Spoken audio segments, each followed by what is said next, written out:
Welcome to Chai with Ping. This is Ping Robert. In this podcast, I cover immigrant stories, cross-cultural experiences, and minority issues. Join me with a cup of chai and take a listen. Oh, all right. You feel ready to start? Yep. Okay, cool. Welcome back to Chai with Ping. My name is Ping, and if you haven't already, please do subscribe to our channels on Spotify, Apple Podcasts, or any other platform that you get your podcast on. And also follow us on Facebook and Instagram so that we can have some interaction, post your feedback or comments on your stories or on your feed.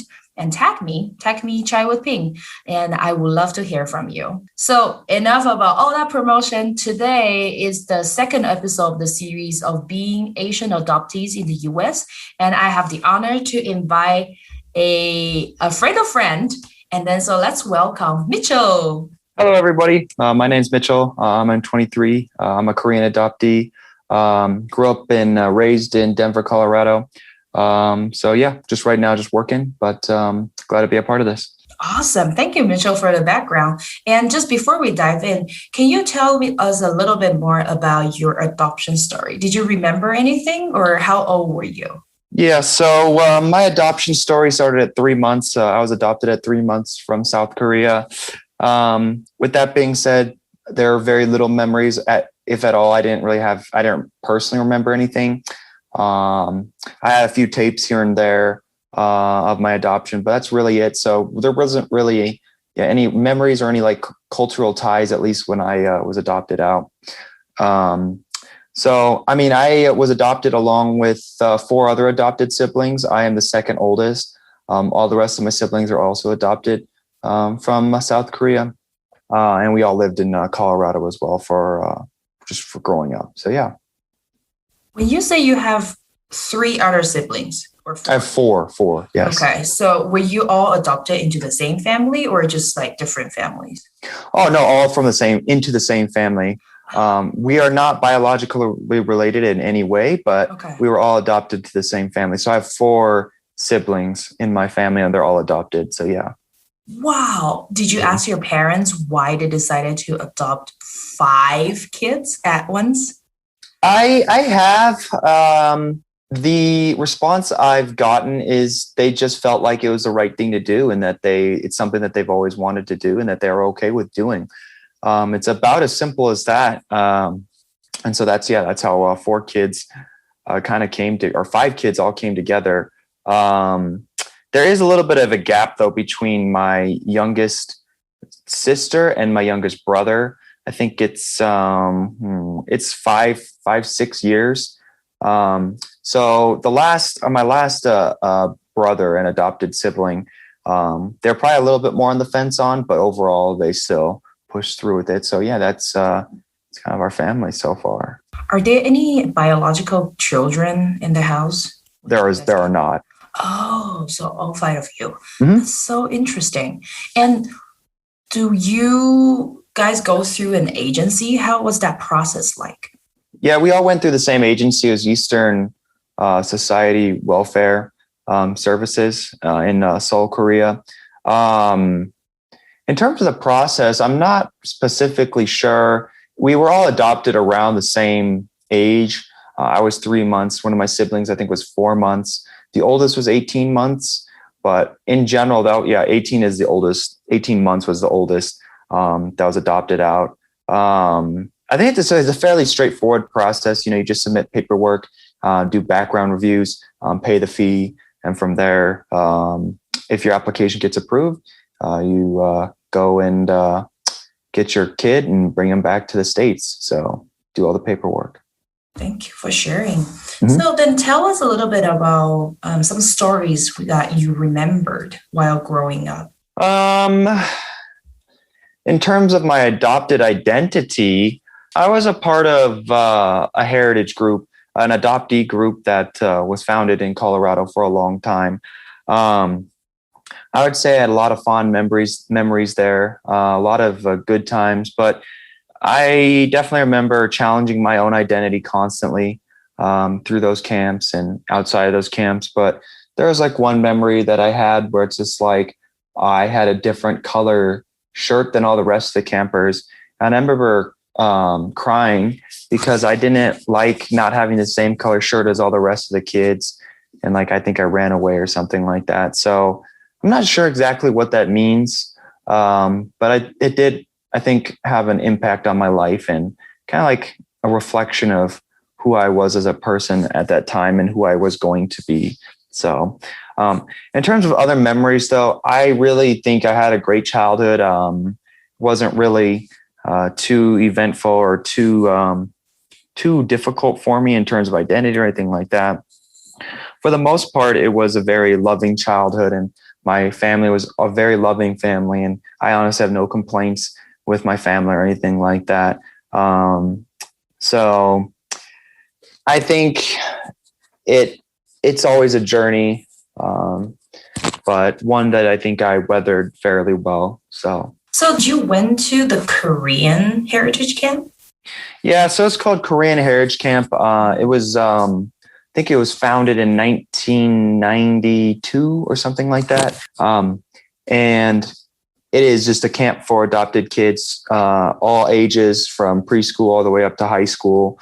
I was a part of that more as a child from like when I was like 7 to maybe like 12, but it still had a profound impact on my life. So I heard it's almost for like a whole family every year on Memorial Weekend. And then a lot of family will take all their kids to join that. But it's not exactly very low cost, right? Especially you have 5 kids in a family. Do all of you go together? We did. I think it definitely, you're right. It wasn't exactly cheap, but I think just growing together as a family definitely lowered the cost. And in general, I think they're priceless memories and priceless opportunities anyways. So it was, I would still say it was a good experience and something that we all got to go to. So yeah, it's good to hear that your parents are willing to make that investment in all of you in terms of camps. Have you ever felt that you're out of place because of your identities? Yeah. I mean, of course, I think that not only Asian adoptees, but Asian Americans, I think can resonate and relate to that feeling as well. So to answer the question, of course, I would say yes. I think it is a little different, though, because you were raised a certain way and the people that you look up to and the people that you love aren't always the same people that look the same way as you. I would say that's the biggest difference. Whereas if you grow up in an Asian American family, you know, you have your own family and they look like you because they birthed you. It's the same with an African American family. They look the same and they birthed you. So that's the only difference. Once you get out into society, I feel like it's about the same. Well, more or less the same. But yeah, I think that it's a struggle in a lot of ways because you don't necessarily always know where your place is and who you belong to sometimes, at least outside of logic. Like logically, you can say to yourself, like, I was legally adopted by my parents and I'm a part of their family. And I feel that way now.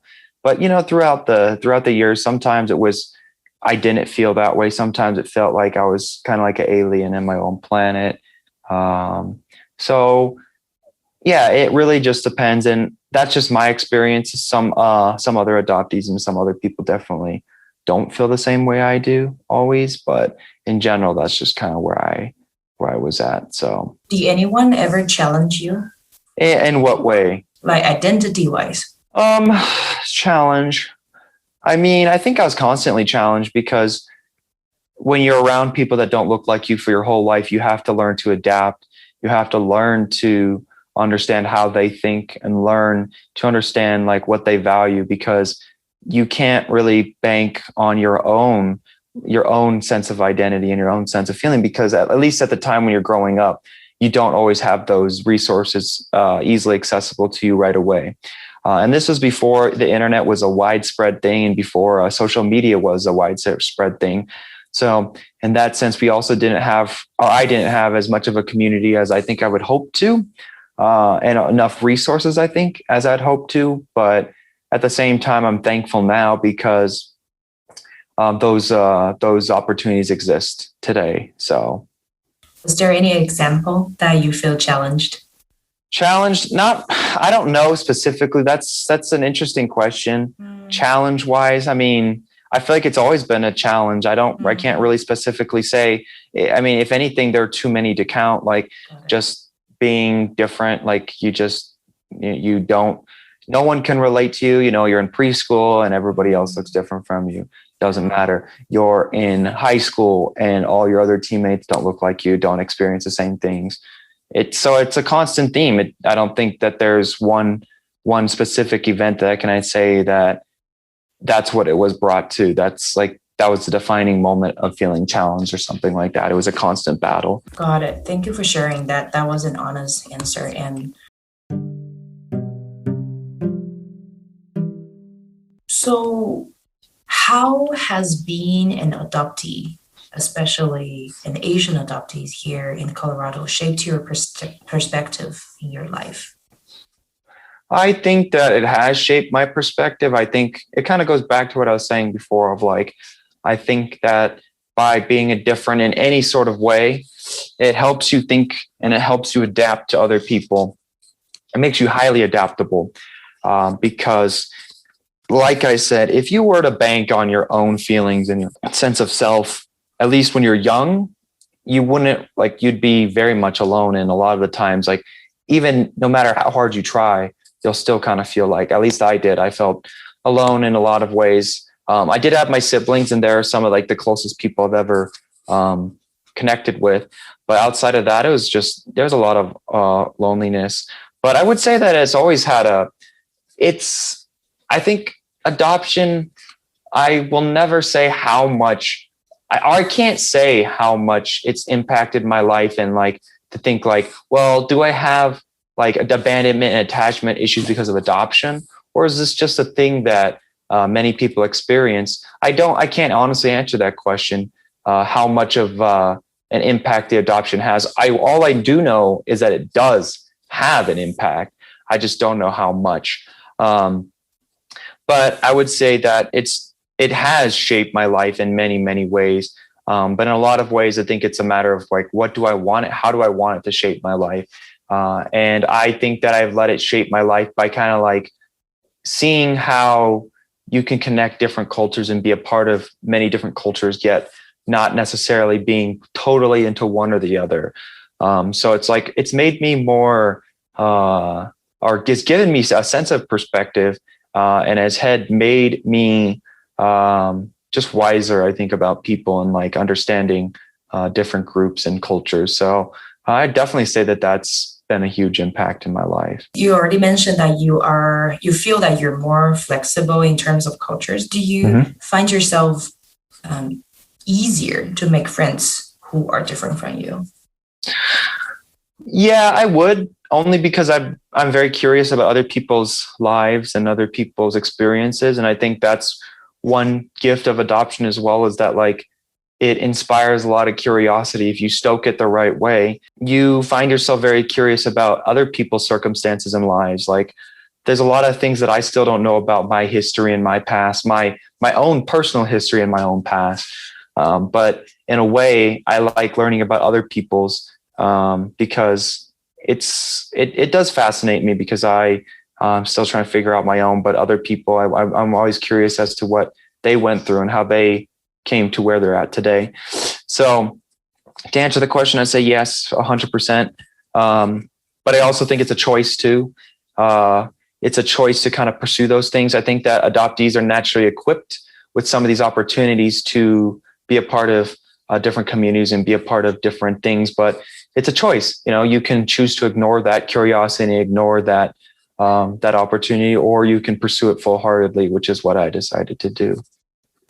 Sounds like you choose to be more empathetic as well, because your personal stories and experience. So then you choose to be more willing to understand someone's culture and background. Yeah, and the only reason for that is just because I'm very much aware of the effect that your circumstances have on your life, and how things can easily change and alter the course of your life just because of a few people's decisions, right? If my birth family didn't decide to adopt me, my life would be vastly different, in good ways and bad ways. I might have biological siblings and family, but I don't know how much better my life would actually be. It's really hard to think about how those things would change, but it would change. And I think that in a lot of cases, a lot of people's circumstances are very similar, where it's just like, for good and bad, there are a lot of people that had a few people make bad decisions on their behalf and their life has been worse off. And then there are a lot of other people that have had good decisions made for them and their life has been better. But in the end, it's like a little bit of chance. Like, who's to say where that came from? It was just kind of like a stroke of chance. But I think personally, like, I just like to think about and give other people opportunities and chances to explain themselves and to give them opportunities in general in life, because I don't know always where they've come from. So. Well, thank you, because you already touched upon the next segment that I want to ask you about cultural roots and heritage language. But before that, have you ever wondered what happened when you were born and why you would be sent to adoption? I mean, I have enough of a general idea of like my birth family didn't come from the best circumstances in terms of financial resources. They're already taking care of a lot of children to begin with. I think I had like 4 siblings as well. So it was a big burden. And my parents, my birth parents were also older. So it was a lot. It was a lot to deal with. So it's not really, I guess, much of worrying and fascination, because I feel like I know. But of course, there's more intimate and more in-depth questions and answers, questions that I want to ask and answers that I want answered still there. So how do you feel about those questions and doubts when you know the circumstances of your birth parents? Do you feel angry, frustrated, or? Maybe in the past more so, more bitterness. But, as I've gotten older, I've just realized that it doesn't matter like how many questions you ask, like you'll never, ever get to the true answer. Like there will always be questions that I think will be left unanswered in your life. And I think more than anything, you should just look at them and be fascinated even more by them. Instead of getting angry that you can't solve it, or getting angry that no matter how hard you try, you'll never, ever get to it. I think you should just laugh and just enjoy the life that you have been given, because I almost feel like the life that you do have answered more questions. And it's like, I don't know, it's just, there's a limit, I think, to your curiosity too, and just accepting that there's so many things you'll never know. And that's okay. That really is okay. Sounds like you kind of already passed that process of making peace of yourself and all that questions or bitterness.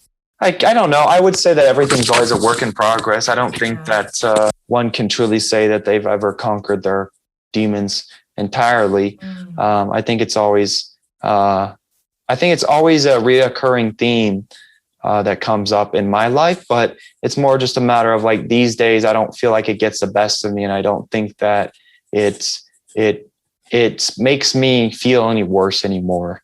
So I think in general, that's when you've processed it a little bit better. How important is your heritage language and cultural roots for you?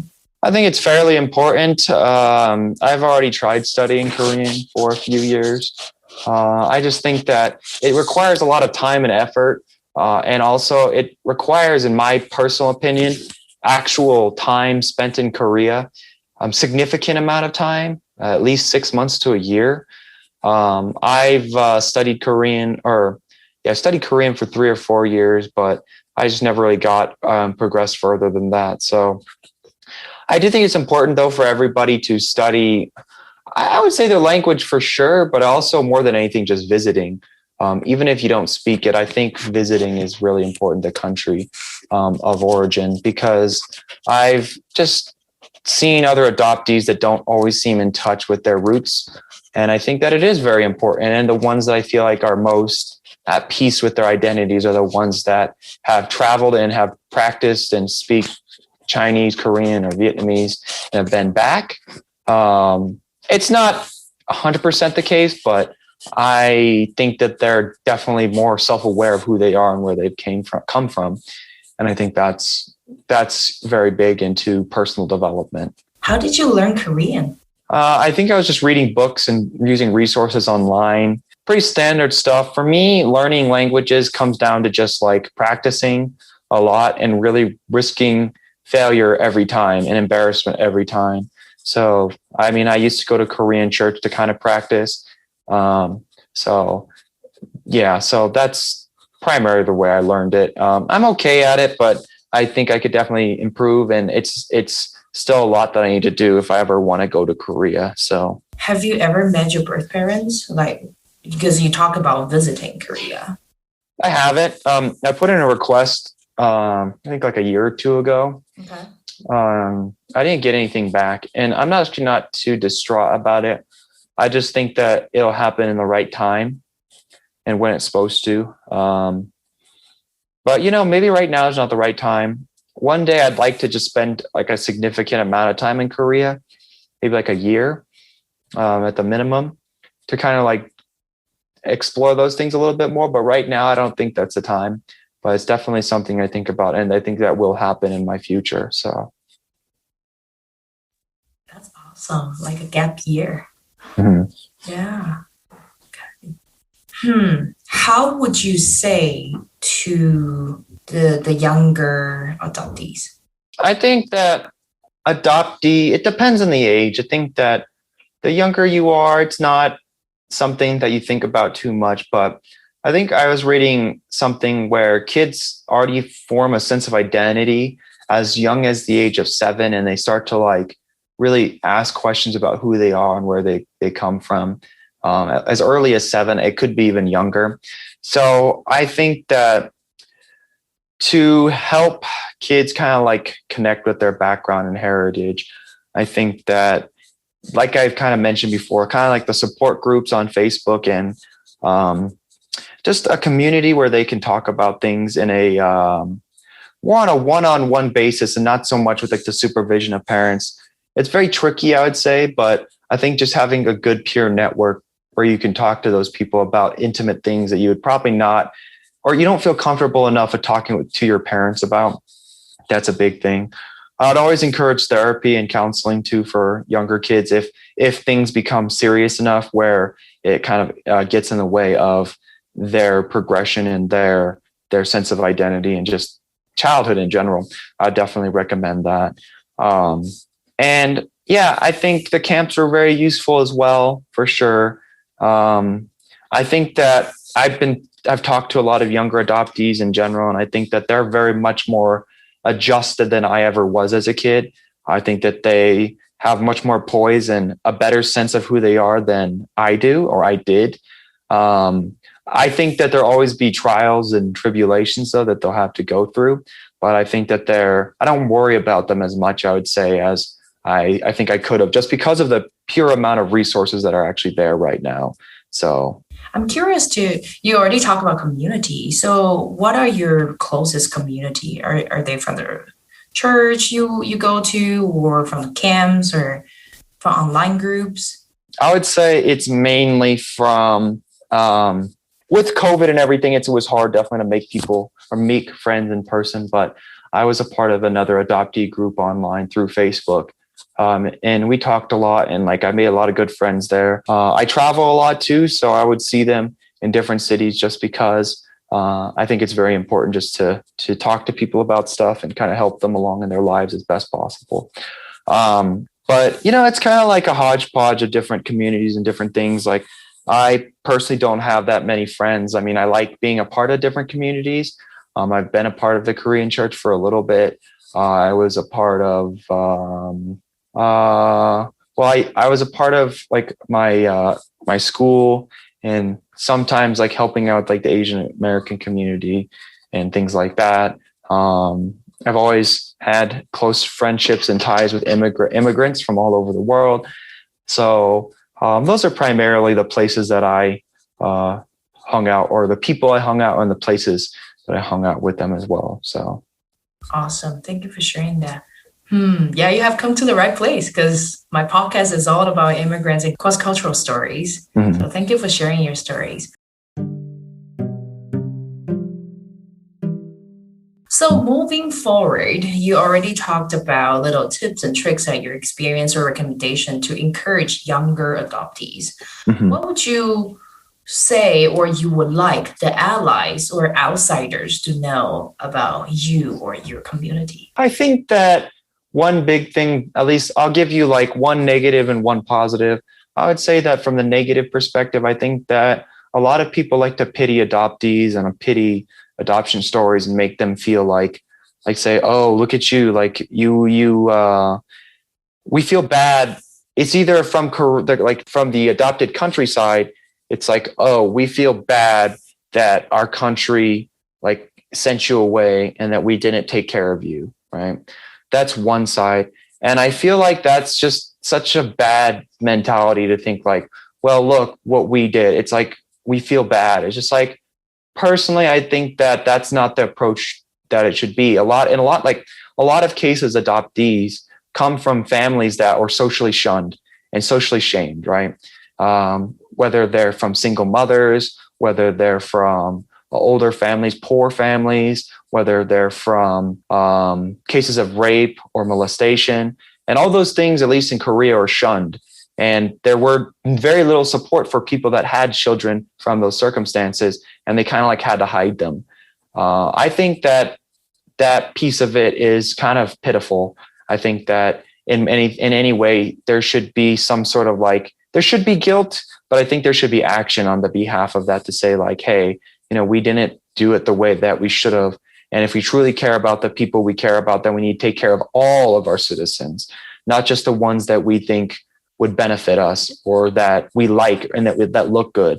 I think that it's about really pushing back and saying we need to care about as many people as we can.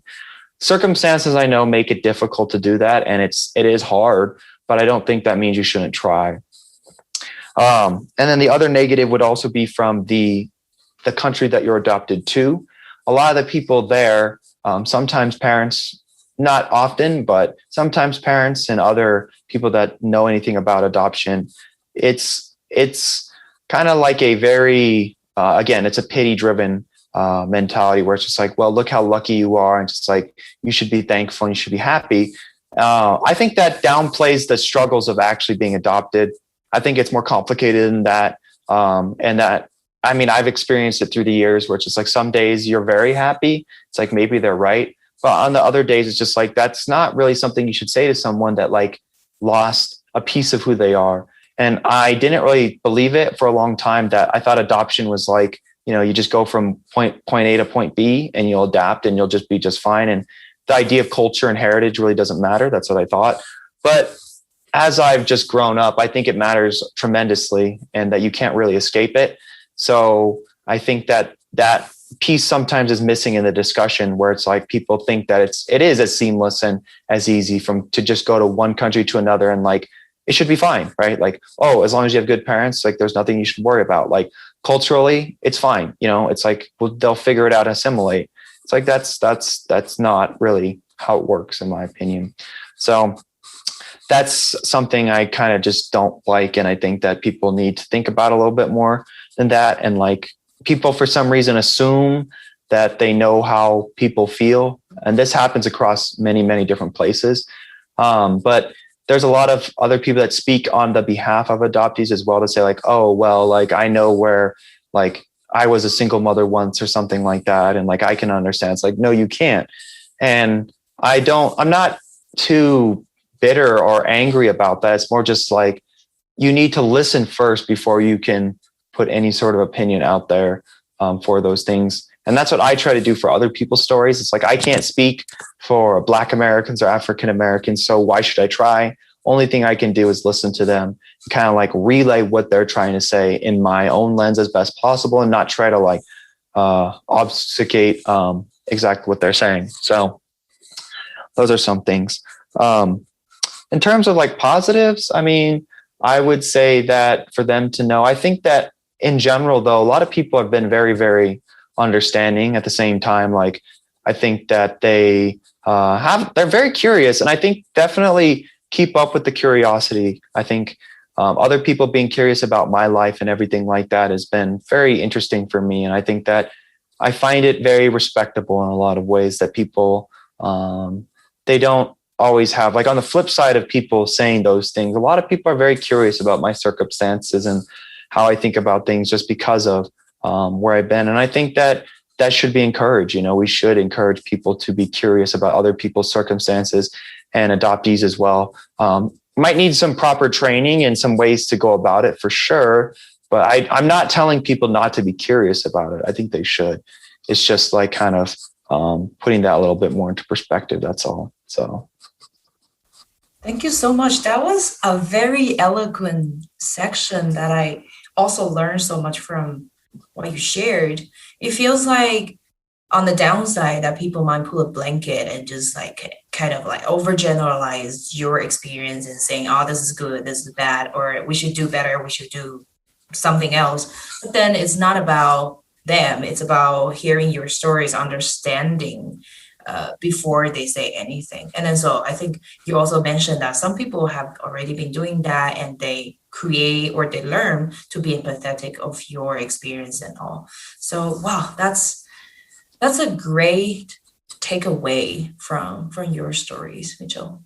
Yeah, and again, it's not, I wouldn't say it's completely reflective of every adoptee story and feelings, but I do think that it's just important to remind ourselves of those things, because adoption is really still a relatively new concept, I would say, at least in the Western world and both of those sort of portals. So, but I do think that there needs to be a little bit more education, a little bit more learning, because without it, there are a lot of people that just jump to conclusions, like I've said. And I think that can be detrimental to the growth, again, of an adopted child. Not that you need to be sensitive about everything, but just sensitive where it matters, I would say. And those are some big pieces of sensitivity. So before we end, is there anything that you would like to add? No, I don't think so. Besides just like, I appreciate the outreach and the questioning, because like, again, talking about people being curious, I think this is one way for people to be curious, is to ask these questions and to kind of dig deeper there. Yeah, I mean, to just other adoptees, I just hope that you can kind of see the same things that I see, that like adoption is honestly a good blessing and a great opportunity if you kind of think of it that way. And that especially now more than ever before, I think it's an incredible opportunity to really show the world what it means to be who you are. There are just so many opportunities to just be authentically you. But I think it's sometimes hard to find your voice. But I think that it shouldn't stop you from trying, because the more you try, you will eventually get there. It's always a process of refinement and a process of trying and trying again until you finally hit your stride. So how can the listeners find you? So I'm on Instagram. It's Mitchell Young Soo. It just so I can send it over and thing like that. Yeah, my name's Mitchell Stone. So you can find me on Facebook or anything like that. There's not that many Mitchell Stones, honestly, out there that look like me. So it's pretty easy to find me. But yeah, I'm always willing to be a resource to anybody else. I don't mind listening or trying to help people out through these things, because I know how difficult it can be at especially when you're young and you're in your adolescence, trying to figure out a lot of these things and balance a lot of other difficult subjects in high school or middle school. So absolutely. So I'll put the handles in the episode notes now. So if listeners, you're interested, you can find Mitchell on social media. Cool. Thank you so much for coming to the show, Mitchell. Yes, thank you. I appreciate it.